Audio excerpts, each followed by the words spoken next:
Vous avez pu suivre le déroulement de notre assemblée plénière à Lourdes. C'est aujourd'hui notre dernier jour. Vous en avez entendu les discours de conclusion, les déclarations aussi faites hier avec la relecture de ce qu'on a appelé l'affaire Sentier. Au cours de notre assemblée, nous avons essayé de comprendre ce qui s'est passé et comment nous pourrions remédier à l'avenir pour que cela ne se reproduise plus de cette façon, ayant entendu la colère, le ressentiment du peuple de Dieu, que vraiment ici nous avons reçu comme une parole du Seigneur lui-même, comme nous le disons dans le message que nous vous adressons à l'issue de cette assemblée. Je vous assure, chers amis, que nous avons pris beaucoup de soin à écouter ce qui s'était passé. Pour ma part, ici dans l'assemblée, je vous avais nombreux dans le cœur avec ce que vous avez pu m'exprimer, ce que vous avez pu me dire. Je pense que nous aurons besoin encore de beaucoup de temps de parole pour pouvoir continuer d'avancer.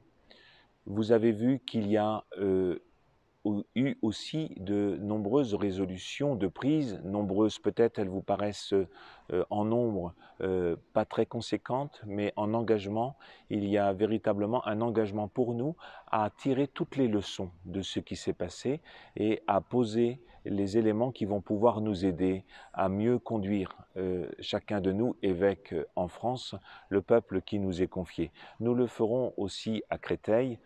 Très prochainement, dans 15 jours, je réunis les prêtres, les diacres, les laïcs en mission ecclésiale pour que nous puissions nous parler, puisque prêtres, diacres, laïcs en mission ecclésiale sont les personnes qui reçoivent directement mission de l'évêque.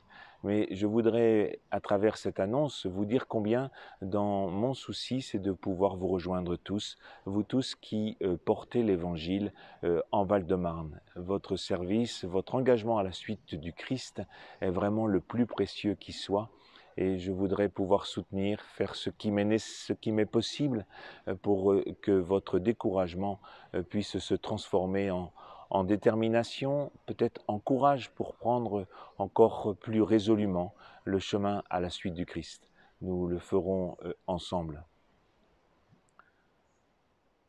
Vous avez pu constater aussi que nous avons travaillé au cours de cette assemblée à des moments importants, quelques-uns qui concernent la réforme de la conférence des évêques de France, ça vous concerne sans doute moins directement, ça va concerner ceux qui travaillent de plus près dans les départements, dans les services diocésains, nous aurons sans doute l'occasion d'y revenir.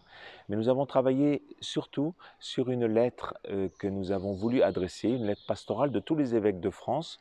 Ce n'est pas coutume, une lettre assez longue, pour évoquer notre façon d'approcher, de comprendre ce qu'est la mort comme un moment de notre vie, un moment à accompagner. Il s'agit d'accompagner la vie plutôt que d'accompagner la mort étant un moment de la vie. Notre pays va être bientôt en consultation, en débat sur ce sujet. Il est important que nous, chrétiens, puissions témoigner de l'espérance qui est la nôtre lorsque nous regardons la mort, non pas comme quelque chose de théorique, mais notre propre mort à chacun. Comment nous en parlons, comment nous nous situons, chacun de nous, dans l'espérance d'être dans la main de Dieu qui nous conduit au travers de notre vie, au travers de nos forces, de nos faiblesses. Et puis, nous avons aussi reçu avec confiance et puis beaucoup d'estime le travail des groupes qui sont avec nous pour lutter contre les abus et mettre en place tous nos dispositifs de prévention. Et cela nous conduira vers des conclusions au mois de mars. Je ne reviens pas plus longtemps puisque vous avez tous les documents qui peuvent être en ligne pour vous tenir informés, pour vous tenir au courant. Je pense pour ma part que ce qui s'est passé, ce que nous avons découvert de Monseigneur Sentier, eh bien, nous montre combien cette culture de prévention est vraiment sans doute l'axe de travail le plus précieux que nous puissions tous conduire, puisqu'il est dans nos mains de faire en sorte que de tels abus ne puissent pas se produire. La charte de bientraitance que nous avons commencé à diffuser depuis l'an dernier est vraiment faite en ce sens. Il y a une formation pour tous les animateurs de jeunes, d'enfants, pour que nous ayons de bons réflexes dans notre diocèse. Pour ma part, j'essaierai d'avoir de bons réflexes comme évêque, je le fais avec les autres évêques de France. Il est important que dans toutes les paroisses, dans tous les lieux, nous ayons de bons réflexes de prévention pour que notre Église avance paisiblement dans son annonce de l'Évangile. Je vous remercie de votre écoute et puis de votre confiance pour que nous puissions continuer à nous parler et à chercher ce que le Seigneur nous a dit ensemble et comment nous sommes invités à continuer la route.